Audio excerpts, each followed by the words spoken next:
कांग्रेस को वोट देने से पहले कांग्रेस के कुकर्मों को अच्छी तरीके से समझ लीजिए। 1860 में अंग्रेजों ने एक इंडियन पिनल कोड बनाया था, कांग्रेस ने उसको बदलने का कोई प्रयास नहीं किया। 1861 में पुलिस एक्ट बनाया था, उसको कांग्रेस ने बदलने का कभी प्रयास नहीं किया। 1863 में मठ मंदिरों को कंट्रोल करने के लिए अंग्रेजों ने कानून बनाया था, कांग्रेस ने उसको बदलने का कभी प्रयास नहीं किया। 1872 में उन्होंने एविडेंस एक्ट बनाया भारत के लोगों को सजा देने के लिए, कांग्रेस ने उसको बदलने का कोई प्रयास नहीं किया। बाद में नागालैंड में उन्होंने ILP लगा दिया, इनर लाइन परमिट, कांग्रेस ने उसको बदलने का कभी प्रयास नहीं किया।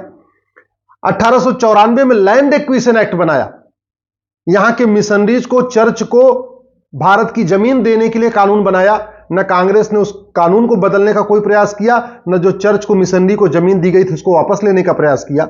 1908 में सिविल प्रोसीजर कोड बनाया था अंग्रेजों ने, कांग्रेस ने उसको बदलने का कोई प्रयास नहीं किया।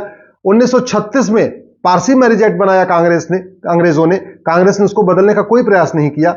1937 में शरीयत एक्ट बनाया था, कांग्रेस ने उसको भी नहीं बदला। 1946 में फॉरेनर एक्ट बनाया, कांग्रेस ने उसको बदलने का कोई प्रयास नहीं किया। देश का बंटवारा हुआ, उस बंटवारे में कितना बड़ा योगदान था कांग्रेस को आप अच्छी तरीके जानते हैं। सत्ता के भूखे नेहरू जी ने किसी भी कीमत पे, हर हालत में देश का बंटवारा स्वीकार कर लिया, लेकिन सत्ता को नहीं छोड़ा, और उसके बदले लाखों लोग बेघर हुए, लाखों लोगों की हत्या हुई। बंगाल में मोपला कांड हुआ, कश्मीर में नरसंहार हुआ, पाकिस्तान में नरसंहार हुआ। आप जानते हैं विभाजन समय क्या क्या विभेषका हुई। देश आजाद हुआ, कांग्रेस को ऐतिहासिक बहुमत मिला।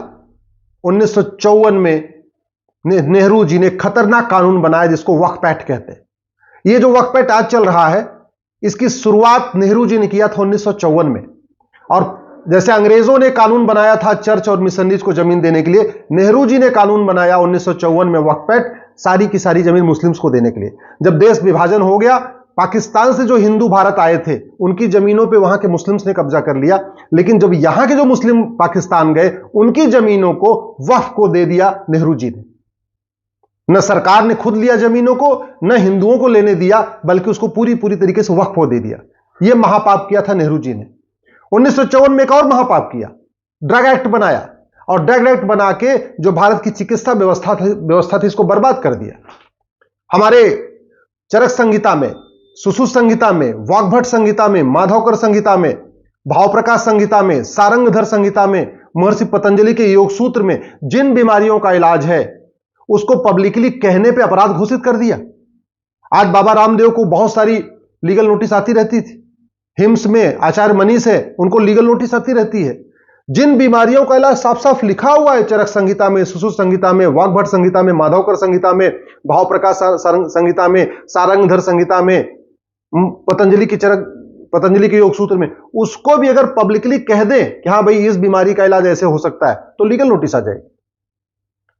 उसके बाद इंदिरा जी, जिसको कई लोग दुर्गा कहते हैं, पता नहीं क्या क्या कहते रहते हैं, शक्ति कहते हैं उन्होंने ये किया वो किया। उन्होंने 1971 में महापाप किया, कानून बनाया, जनगण मन के लिए म्यूजिक फिक्स कर दिया, जनगण मन का अपमान करने पे 3 साल की सजा का प्रावधान कर दिया, जनगण मन की टाइम क्या होगी उसको कानून में लिख दिया, जनगण मन खड़े होकर गाना सब कर दिया, लेकिन वंदे मातरम को छोड़ दिया। 1984 में हमारे आपके परिवार के लोगों ने ऐतिहासिक बहुमत दिया कांग्रेस को, 404 सीट, राजीव गांधी प्रधानमंत्री बने। राजीव गांधी ने 1984 में वक्फ एक्ट को बदला। नेहरू जी ने जो वक्फ एक्ट बनाया था उसको राजीव गांधी ने 1984 में सत्ता मिलते ही और मजबूत कर दिया। अगले साल 1985 में राजीव गांधी ने असम में जो 60 लाख घुसपैठिए थे उनको लीगलाइज करने के लिए सिटीजनशिप एक्ट में धारा 6 से जोड़ दिया। अगले साल सुप्रीम कोर्ट का फैसला आया साहबानों के केस में सुप्रीम कोर्ट का फैसला पलटने के लिए एक नया कानून बना दिया 1986 में। ये राजीव गांधी ने काम किया, जिसको हम लोग बड़ा अच्छा मानते हैं, बड़ा ईमानदार मानते हैं, बड़ा सही मानते हैं। उसके बाद मनमोहन सिंह नरसिम्हा राव प्रधानमंत्री बन गए। नरसिम्हा राव ने 1991 में प्लेस ऑफ वर्शिप एक्ट बना दिया और बाबर, हुमायूं, तुगलक, गजनी, गोरी के द्वारा जितने मठ मंदिरों को तोड़ा गया था उसको लीगलाइज कर दिया। हमारा कोर्ट जाने का रास्ता बंद कर दिया। 1991 का प्लेस ऑफ वर्शिप एक्ट यह कहता है अयोध्या के अलावा और कोई मठ मंदिर का विवाद कोर्ट में नहीं चलेगा। और जब तक वो कानून खत्म नहीं होगा तब तक हम काशी को मुक्त नहीं करा पाएंगे, मथुरा को मुक्त नहीं करा पाएंगे, भद्रकाली, भोजशाला, अटाला, ऐसे हमारे देश भर में और जो मठ मंदिर जहां अवैध कब्जा हो रखा है उनको हम वापस नहीं ले पाएंगे। वो कानून बीच में खड़ा हुआ है। ये महापाप किया था नरसिम्हा राव ने। अगले साल 1992 में कांग्रेस ने एक और महापाप किया, माइनॉरिटी कमीशन एक्ट बनाया। जैन को माइनॉरिटी घोषित कर दिया, बौद्ध को माइनॉरिटी घोषित कर दिया, सिख को माइनॉरिटी घोषित कर दिया, हिंदू को मेजॉरिटी, जैन, बौद्ध, सिख माइनॉरिटी, हिंदुओं को आपस में बांट दिया।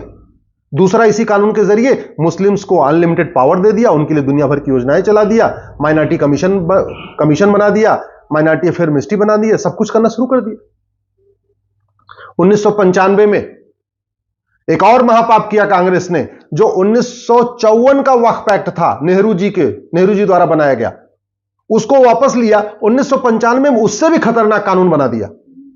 यह काम किया था नरसिम्हा राव ने, कांग्रेस की सरकार ने। उससे भी पेट नहीं भरा।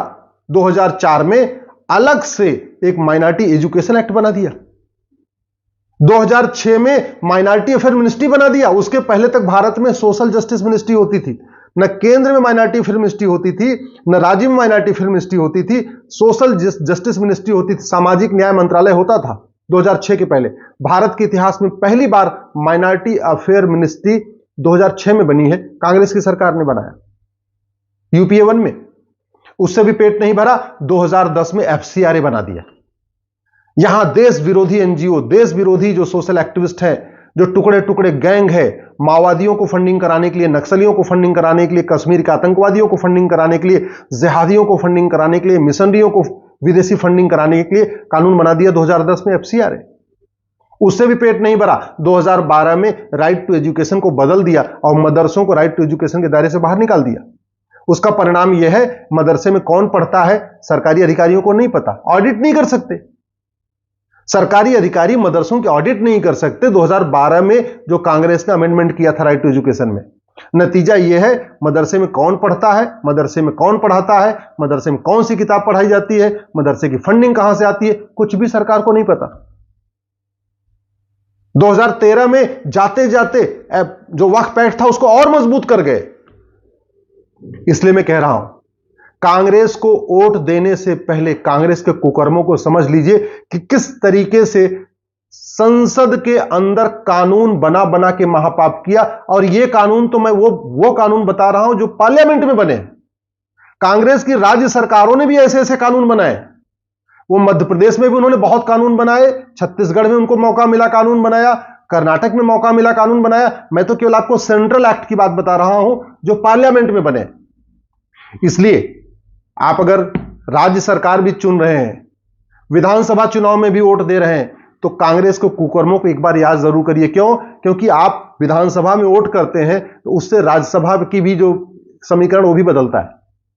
आप विधानसभा में एक पार्टी को वोट देते हैं तो उसी के दम पे राज्यसभा में उसका बहुमत हो जाता है।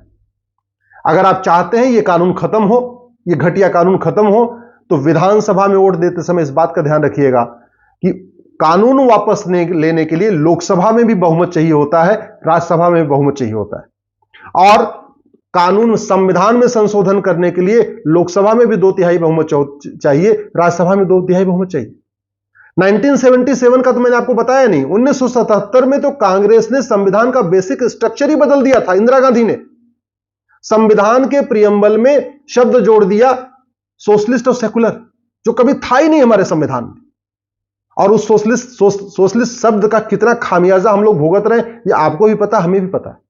इसलिए मैं कह रहा हूं, Congress is the mother of corruption, crime, casteism and communism. Congress ने जातिवाद बढ़ाया, कांग्रेस ने भाषावाद बढ़ाया, कांग्रेस ने क्षेत्रवाद बढ़ाया, कांग्रेस ने अलगाववाद बढ़ाया, कांग्रेस ने आतंकवाद बढ़ाया, कांग्रेस ने माओवाद बढ़ाया, कांग्रेस ने नक्सलवाद बढ़ाया, कांग्रेस ने धर्मांतरण को बढ़ाया, कांग्रेस ने घुसपैठ को बढ़ाया। कांग्रेस के कारण जनसंख्या विस्फोट हुआ भारत में। कांग्रेस के कारण भ्रष्टाचार बढ़ा है, कांग्रेस के कारण आपके खजाने लूटे गए हैं, कांग्रेस के कारण टैक्स पेयर का पैसा कालाधन में कन्वर्ट हो गया और विदेश चला गया। तो कांग्रेस को वोट देते समय कांग्रेस के महापापों को जरूर याद रखिए। जब तक कांग्रेस खत्म नहीं होगी तब तक भारत को मजबूत बनाना मुश्किल ही नहीं, नामुमकिन है।